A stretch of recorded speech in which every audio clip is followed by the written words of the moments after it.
మోత్కుపల్లి నరసింహులు గారికి, గౌరవనీయులు మానకొండూరు శాసనసభ్యులు కోంబలి సత్యనారాయణ గారికి, గౌరవనీయులు చీఫ్ విప్ అడ్డూరు లక్ష్మణ్ గారికి, గౌరవనీయులు చేవెల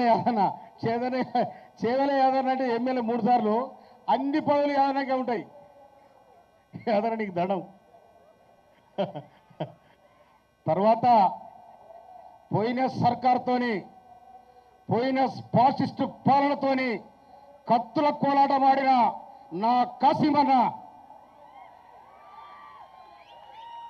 కత్తుల కోలాటమాడిండు.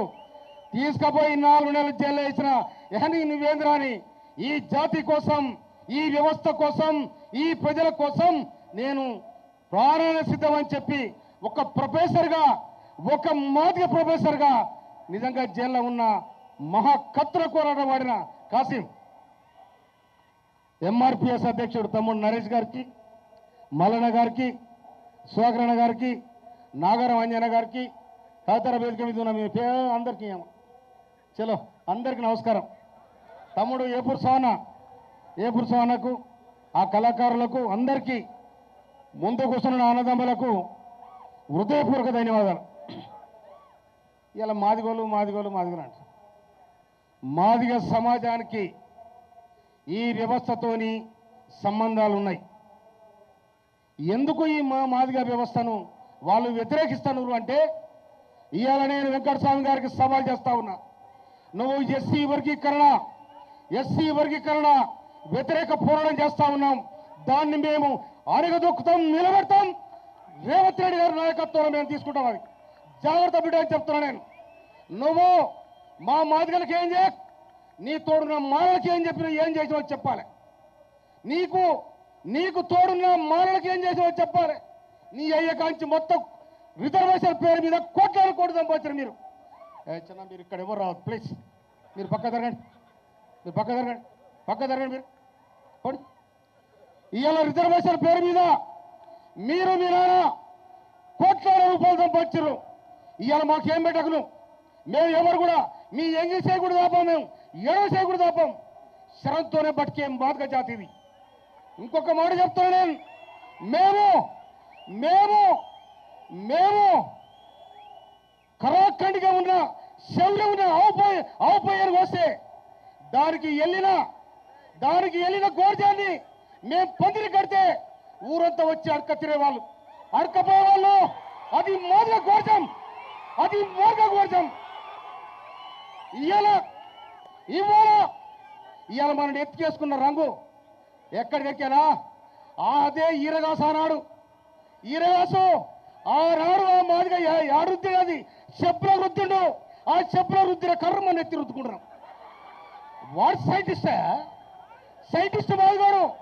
ఆనాడే సచ్చిన గొడ్డను తీసి మేము ఎవరి కోసం చెప్పండి, నేను మా అయ్యా మాకు తెగ ఉండే సచ్చిన గొడ్డను తీసుకొని బండి తీసుకొని ఊరోతలు పోయి దాన్ని తోలవలసి లందర పెట్టి చెరుకొట్ట పోయి తంగడి కట్టే రేల కట్టి తెచ్చి ఊని తేడా చేసినాక ఆ పటేల్కి వచ్చి సీరికే నాకు సీరికే. అట్లా ఇంకోటి ఈ జాతికి వ్యవసాయ ఉత్పత్తిని పెంచిన జాతి కూడా మాదిగ జాతి. తొండ కుట్టింది మేము, చెప్పులు కుట్టింది మేము. మనకాడ జనరేషన్ మొత్తం మాదిగ చెప్పులతో కూడా ఇవ్వలేరు. ఇంకొక మాట కూడా చెప్తున్నా. గూటవరెడ్డికి గుడారెడ్డికి, మాదిగ రెడ్డికి మొదలరెడ్డికి ఈ బంధం మన బంధం ఉంది, వ్యవసాయ రంగానికి సంబంధం ఉంది. అందుకోసమనే ఇవాళ గొల్లనకు తిత్తి కుట్టింది ఎవరు? మాదిగోడు. గొల్లనకు తిత్తి కుట్టింది ఎవరు? మాదిగోడు. గౌన్లను ముస్తాగు కుట్టింది ఎవరు? మాదిగోడు. ఇవాళ మీటికి ఆనాడు మీటికి దేశ స్వాతంత్ర్యం కోసం పోరాడుతున్న సందర్భంలో ఆ మీటికి తోలుని బూట్లు కొట్టి రక్షణ ఇచ్చింది ఈ మాదిగ జాతి. మీరే ఇచ్చారు. మీరు మోసక రాజకీయాలు, సందు రాజకీయాలు, మేము సర్దార్ రాజకీయాలు. అందుకోసమనే ఏబిసిడి వర్గీకరణ కోసం సుప్రీంకోర్టు ఇచ్చిన తీర్పును మీరు ఎందుకు వ్యతిరేకిస్తారో చెప్పాలి దమ్ముంటే. వ్యతిరేక పోరాటం అని చెప్తా ఉన్నారు. నువ్వు వ్యతిరేకం అయితే మేము అనుకూల పోరాటం పెడతాం. నేను చెప్తున్నా, నేను కత్తుల కోలాటం ఆడిన కరీంనగర్లో, కత్తుల కోలాటం ఆడిన కరీంనగర్లో ఇవాళ మేము నక్సలైట్గా ఉద్యమకారులుగా మా ప్రాణాలు మీరు ఆడగలైన మా మీద శవాల మీద ఉన్నారు. ఎవరా మీరు? ఇవాళ మీరు ఇంత మానవులు అందరూ జమ చేసుకుని ఇంత మంత్రి పదవి రావాలని అంటున్నారు. నేను రేవంత్ రెడ్డి గారు కూడా మనం చేస్తున్నాను. నేను మా మాదిగలకు కూడా మంత్రి పదవి కావాలి, బోధత్త కావాలి, మాదిగల మంత్రి పదవి కావాలి. ఎందుకు కావద్దు? అందుకోసమనే నికారసైన మాదిగల మంత్రి పదవి కావాలి. మా జాతి కోసం కొట్లాడుతాడు మావాడు కావాలి. అందుకోసమని చెప్తున్న మిత్రులారా, ఏబిసిడి వర్గంగా ప్రకటించినారు. నేను రాజనరసింహ గారు, ఈరేశ గారు, మన సత్యనారాయణ గారు, లక్ష్మణ గారు అందరూ అన్నీ ఉన్నాం. నిండుగా మమ్మల్ని ఆశ్రయించాడు రేవంత్ రెడ్డి గారు. ఇవాళ రేవంత్ రెడ్డి గారి ప్రభుత్వం బోధత్వం మాదిగల కంటే ఉన్నదని చెప్తున్నా నేను. ఎవరు కాదు. ఇంకొకటి, ఈ జిల్లా మంత్రి వారిలో, ఈ జిల్లాలో ఇద్దరు మంత్రులు, ఉమ్మడి జిల్లాలో గౌరవనీయ ఉత్తమ్ కుమార్ రెడ్డి గారు మన ఉపసంఘానికి అధ్యక్షులుగా ఉన్నారు. తర్వాత ఇక్కడ రెడ్డి గారు మనకు మద్దతుగా ఉన్నారు.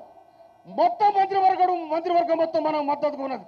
నేను మీకు కనుక ఒక అంబేద్కర్ పేరు చెప్పే కనుక సామాజిక న్యాయం అంటే ఇవాళ స్పీకర్ మాల ఉన్నాడు, ఉప ముఖ్యమంత్రి మాల ఉన్నాడు.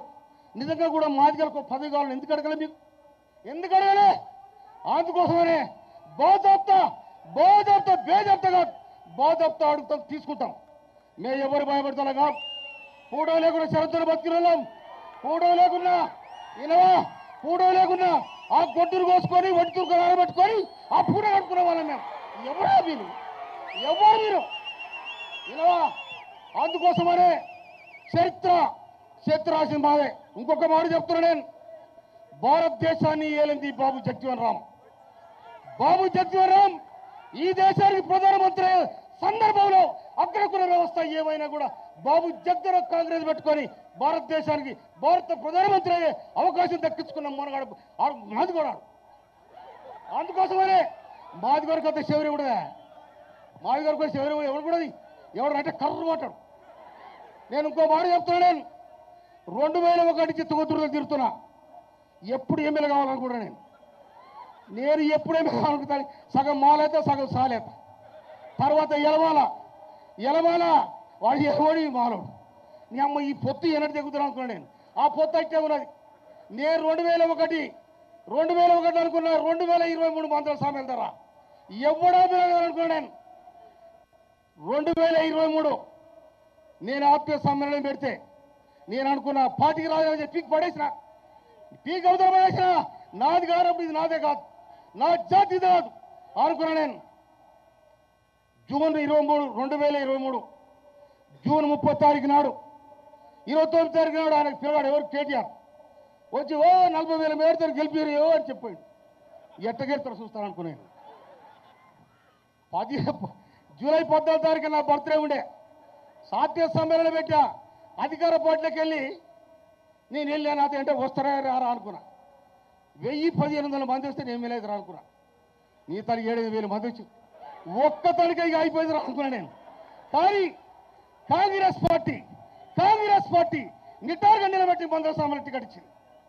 టికెట్ ఇస్తే ఏం జరిగింది? తుగతుర్తిలా ఏం జరిగే? తొక్కుడు దొక్కితే కథరెళ్ళింది. ఈయనవా తొక్కుడు దొక్కితే కథరెళ్ళింది. చెప్తాను ఇవాళ ఒక్కనాడే ప్రజాబలానికి అర్థమైందో చెప్తా నేను.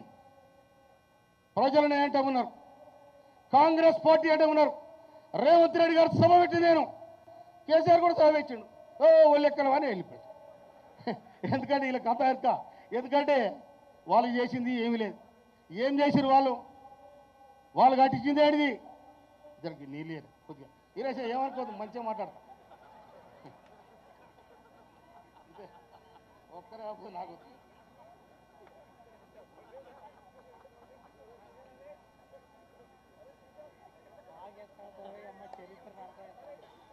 ఏమనుకున్నావా? చెప్పేది నేను 70 ఏళ్ళ అంబేద్కర్ జయంతి చేసిన ఎవరైనా నమ్ముతారా? 70 ఏళ్ళ నేను ఒక సంస్థలో రాత్రిపడి పంతులు. నేను నాకు రోజుకొక రూపాయి జీతం ఇచ్చేవాళ్ళు. రోజుకొక రూపాయి. 70 ఏళ్ళ పుట్టినోళ్ళు చాలా మంది లేరు ఇలా. కానీ అప్పటి నుంచి నేను వ్యవస్థను చూసుకుంటూ వస్తున్నాడే కనుక పిహెచ్డీలు చేసి ఇవి చేస్తే అదొక లెక్క, ప్రజలను పుట్టే ఒక లెక్క. నేను తుంగతుర్తిలో ఇది ఇంతమంది మాదిగోలు ఉంటే ఈ మానవుడు చూడసారి గెలుతున్నారు ఏంద్రా అనేది అది రివరి అనగాది అనగానే ఈ అమ్మ వాళ్ళు కూడా అనుకోరు. ఇక వచ్చిర్ర మనం అనుకోరు. పట్టుడు గుద్దురు గుద్దిదని ఈ అమ్మ ఆ చరిత్ర లేదు. 51,000 బిలియన్ వచ్చిందని ఈ అమ్మ. అందుకోసం అని నేను చెప్తాను, ఎన్నికలు రేపు అవుతున్నాయి. అవుతుంటే వామ్మ నేను ఓడిపోతున్నాను అనిపించి ఒకరు 80 కోట్లు వచ్చాడు. అమ్మని ఇట్లా తిరురా అని నేను చెప్పి తిన్నరాడు గుద్దిరు. ప్రజాబలం ఒక పక్కన, పైసలు ఒక పక్కన. వివేక నీకు డబ్బులు ఉండవచ్చు, ధనం ఉండవచ్చు, కానీ నా బలగం ఉంది, నా జాతి ఉంది. ఇది కాంగ్రెస్ పార్టీకి ఉంటుంది. కాంగ్రెస్ పార్టీ కంటే ఉంటుంది. రేవంత్ రెడ్డికి ధీటుగా ఉంటుంది. ఇవాళ మేము ఒక మాట నాకున్న జ్ఞానాన్ని బట్టి చెప్తాను. నేను 1974లో ఆనాడు గల ముఖ్యమంత్రి ఇందిరాగాంధీ ఎమర్జెన్సీ పెట్టే సందర్భం. కానీ దేశమంతా ఏమైనా కూడా ఇక్కడ హరిజన గిరిజన మహాసభలు పెట్టి వీళ్ళకు భూములు పంచింది. మాలమాది వాళ్ళకి కానీ గిరిజనులకు కానీ భూములు పంచింది కాంగ్రెస్ పార్టీ. ఇల్లు కట్టింది కాంగ్రెస్ పార్టీ. ఆస్తులు పెట్టింది కాంగ్రెస్ పార్టీ. ఇంకొక మాట చెప్తున్నా, పోయిన సర్కారు ఉండే కదా, ఏం చేసిందా? మన పోరగాళ్ళందరూ అర్ధాకర్తలు వస్తున్న సందర్భంలో ఇవాళ రేవంత్ రెడ్డి గారు ఒక మంచి హృదయంతో పిల్లలు అర్ధాకర్తలు చావద్దని మెచ్చార్జీలు 40% మెచ్చార్జీలు పెంచండు. తర్వాత కాస్మెటిక్ ఛార్జీలు 40% పెంచారు. ఇది ప్రభుత్వం యొక్క సామాజిక బాధ్యతగా ఇవాళ రేవంత్ రెడ్డి గారు ఆలోచించారు. ఇంకొక మాట, తెలంగాణ సాయుధ రైతాంగ పోరాటంలో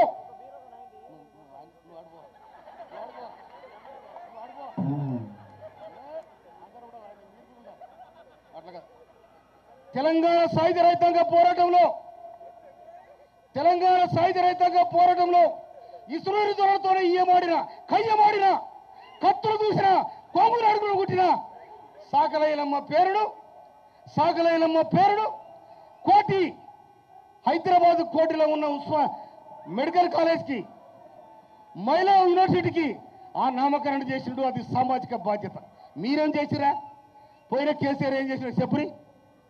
జబరి ఇలా పిల్లగాడు లగచర్ల లాగంతా వేసుకొని తిరుగుతాడు. ఎవరు? కేటీఆర్. లగచర్ల అంటే ఇప్పుడు మీకు బీఆర్ఎస్ పార్టీకి ఇంకొక మాట, టీఆర్ఎస్ పార్టీని బీఆర్ఎస్ పార్టీగా మార్చుకున్నాడే మీ బొంద మీరు దోక్కున్నారు, బొందల పడి పోయి గోవిందమంగళం. నేను ఇంకో మాట, ఇవాళ అడుపక్క మారను, ఇటుపక్క మేము మాదిగలం. మీరు ఏడుపక్క ఉండరో తెలుసుకోండి. మేము కాంగ్రెస్ పక్షాన ఉన్నాం. మా పక్షాన మీరు లేకపోతే, మా నినాదం ఇవ్వకపోతే మా ఇళ్ళకి రావద్దు. ఇది గీతకి ఇస్తాం, బేరకి ఇస్తాం. మా చెప్తా వీళ్ళు ఇవాళ పాప వాడు మాలసేన ఉండే రాష్ట్ర అధ్యక్షుడు మాలసేన ఇద్దరు కలిసి బోధించుంటే ఏం తను బాగున్నాం అంటే బాగున్నాం. అలా ఏం చేద్దామంటే ఏం చేయకండు, గిచ్చే తీరు గిచ్చే ఉండరు. ఆడి ఏమో మాలసేన ఎక్కడ పోయినా మొత్తం మీ చేసుకొని ఎక్కడ స్వామి గుడిచెల స్వామి కొడుకు ఎవరు వివేకు. మేము ఎవరి మీటింగ్ కాదు, ఎవరు వ్యతిరేక కాదు. మా మీటింగ్ మేము పెట్టుకున్నాం దాని మాత్రం కూడా తెలుస్తాం. అందుకోసమనే రాజు నరసింహన్న, నువ్వు హెల్త్ మినిస్టర్, ఆరోగ్య శాఖ మంత్రివి. ఏబిసిడి వర్గీకరణకు అనారోగ్యం అవుతుంది, దాన్ని ఆరోగ్యం చేయాల్సిన బాధ్యత నీ మీద. ఏబిసిడి వర్గీకరణకు అనారోగ్యం అవుతుంది, దాన్ని నయం చేయాల్సిన బాధ్యత నీ మీద ఉంది. లేకపోతే వాళ్ళు దవాఖాన ఉండేది కూడా దుడిగార పట్టుకొని లేచిస్తారు. అందుకోసమనే ఈ నమ్మకం అందరికంటే ముఖ్యంగా రేవంత్ రెడ్డి గారి మీద నమ్మకం ఉంది. ఎందుకంటే చేవేళ్ళ 2018లో చేవేళ్ళ డిక్లరేషన్లో ఏబిసిడి వర్గీకరణ కోసం రాహుల్ గాంధీ ప్రకటించారు, ఖర్గే గారు ప్రకటించారు. ఇంకోటి మన రాహుల్ గాంధీ అక్కడ వైడర్ పోయేటప్పుడు వచ్చేటప్పుడు మైసూరు ఎయిర్పోర్ట్లో దిగినప్పుడు సిద్ధరామయ్యను కూడా కలిసి మీరు ఏబిసిడి వర్గీకరణ కోసం తీర్మానం చేయమని చెప్పడం జరిగింది. వెంటనే కేబినెట్ తీర్మానం చేసి వారు కూడా ఏబిసిడి వర్గీకరణ కోసం కమిటీ వేయడం జరిగింది. అందుకోసమే కాంగ్రెస్ పార్టీకి ఒక నిర్దిష్టమైన ఆలోచన ఉంది కాబట్టి ఇవాళ మనం నమ్మకంగా ఉండాల్సిన బాధ్యత మన మీద ఉంది. అందుకోసమే రేవంత్ రెడ్డిని రకరకాలుగా ఏదో చేద్దాం. రేవంత్ రెడ్డి ఏమైనా కలిగలుగుతాడా? అదొక నిప్పు రవ్వ, ముట్టుకుంటే కాలిపోతాడు. అందుకోసం మిత్రులారా, కాంగ్రెస్ పార్టీ రేవంత్ రెడ్డి గారు మనకు ధీమగా ఉన్నారు కనుక మనం అందరం కూడా ఏబిసిడి వర్గీకరణ సాధించే వరకు మాదిగలం. ఇంకొక మాట చెప్తున్నా నేను, ఇన్నాళ్ళు మాదిగ పెద్ద మనిషి వచ్చి సవర్ కాడ కూర్చొని, పెద్ద మనిషి గుడి కాడ కూర్చొని అది ఏం చేద్దాం అంటే ఈ అమ్మ పారా అనేటోళ్ళం. కానీ ఇప్పుడు యాన్నో కొద్ది ఈ ఘోర్యం తక్కువైంది అనిపిస్తున్నారు. మీ దీవరే ఉద్యమాలకి, నీ దీవరే ఉద్యమానికి ఒక దీపం అయింది. అందుకోసం ఒక్క చెల్లెలారా, అన్నదమ్ములారా, మీరు యుద్ధ వీరులై కంకరబద్దులై మాదిగ జాతి మహోద్యమానికి మూలపురుషులై ఎదగాల్సిన బాధ్యత ఉందని చెప్పి తప్పకుండా కాంగ్రెస్ పార్టీ ఉద్యోగులు మనం చేస్తున్నాను. ఉద్యోగులకు ఇవాళ ₹1,00,000 జీతం తక్కువ ఎవరికి లేదు. మీరు మీ పిల్లలు మంచిగా సలహా బతుకున్నారు. ఇంకొక మాట కూడా చెప్తున్నా బ్రదర్, నేను మొన్న ఒక 2 ఆడపిల్లలు వచ్చిన నా దగ్గరికి. ఏందమ్మా వచ్చినామంటే, సార్ మేము రోజు కూలి చేసుకుంటాం, నా బిడ్డకు ఎంబీబీఎస్ ఫ్రీ సీట్ వచ్చింది. ఏం కావాలి బిడ్డ అని అడిగిన. నేను హాస్టల్ ఫీజు ₹1,00,000 ఉందని చెప్పి నా ఇంట్లో ఉంటే ₹1,00,000 తీసుకొచ్చి ఆ బిడ్డకి ఇచ్చిన పొమ్మని చెప్పి. ఇంకో బిడ్డకు అగ్రికల్చర్ బీఎస్సీ వచ్చింది. ఆ బిడ్డ పత్యార పోతుంది, అగ్రికల్చర్ బీఎస్సీ సీట్ వచ్చి ఫ్రీ సీట్ వచ్చి పత్యార పోతుంది. నేనే పోయి రా బిడ్డ ఇంటికి తీసుకొచ్చి ₹1,00,000 ఇచ్చింది. ఇంకొక మాట, చదువున్న కానీ సంస్కారం ఉంటుంది, చదువుకున్న జ్ఞానం ఉంటుంది. అందుకోసం అది కావాలంటే మనకి ఇది కావాలంటే ఏబిసిడి వర్గీకరణ జరిగి తీరాలి. ఏమంటే ఎవరు బాగా తెలంగాణ ఎందుకు చెప్పరు? తెలంగాణ ఎందుకు వెళ్ళగొట్టాం? మన ఇద్దరు పుత్రం ఉంది ఏబిసిడి, ఎస్సీ రిజర్వేషన్. ఈ రిజర్వేషన్ నీ పుత్రం నా పుత్రం ఉంది. పంచాయతీ దిగాల్సిందే, గెట్టు పంచాయతీ దిగాల్సిందే. నువ్వు ఆపడానికి ఇవ్వడు, నువ్వు కాదు ఈ తాత వచ్చాడు ఆపడానికి అయిపోయింది అది. కాకపోతే అందుకోసమనే ఆరువాడ వచ్చి ఆడొక మీటింగ్ ఈడో మీటింగ్ పెడతాం. నిజమా వివేక్, నువ్వు ఈ వేదిక మీకు రా, ఇద్దరు మాట్లాడదాం. నీకు సపోర్ట్ కొడితే నీ సై, నా సపోర్ట్ కొడితే. ఏబిసిడి వర్గీకరణ, ఎస్సీ వర్గీకరణ వ్యతిరేక పోరాటం అని మీరు సెల్లలో పెట్టుకున్నారు, గ్రూపులలో పెట్టుకున్నారు. అది బంద్ కావాలి. మనమందరం కూడా తూర్పు దిక్కున ఉంటాం. మాలోళ్ళు ఎడమ చేయి ఉంటారు, మాదిగోళ్ళు కుడి చేయి ఉంటారు. ఊరుకు తూర్పున ఉంటాం కనుక అన్నదమ్ములా కలిసి ఉన్నాం. ఎవరు బాగా వాళ్ళు పంచుకొని ఇడిపోదాం, అన్నదమ్ములా కలిసి ఉందాం. అందుకోసమనే రేవంత్ రెడ్డి గారు దానికోసం పటిష్టంగా కట్టడున్నాడు. ఎమ్మెల్యే అన్న లక్ష్మణ కరీంనగర్ ఏం జరిగింది? కత్తల కోలాటం వినవా? వేలాది మంది అమరులైనరు. తుపాకీ సంకేసుకొని, తూటాల దండలనుకొని పోరాటం చేసిన వాళ్ళు మన కరీంనగర్లో. అందుకోసం చేస్తే అక్కడ దొరల కోసం పోరాటం చేసిన వాళ్ళు మన వాళ్ళు. అందుకోసం పోరాటం ఆడబెట్టు ఎట్లగాలను చూస్తున్నా సావిరంగం వల్ల. అందుకోసం మిత్రులారా, మరి ఇంత పెద్ద సమయాన్ని ఇచ్చి మీరందరూ కుదురుడే గొప్ప వచ్చినట్టు అది. ఎందుకంటే మనలు ఓపిక ఉండదు, వెళ్ళిపోతారు. కానీ మనం అన్నదమ్ములాగా ఇక ఇప్పుడు మనకు పంచాయతీలు ఉంటాయి, ఆ పంచాయతీలు పక్కన పెట్టాలి.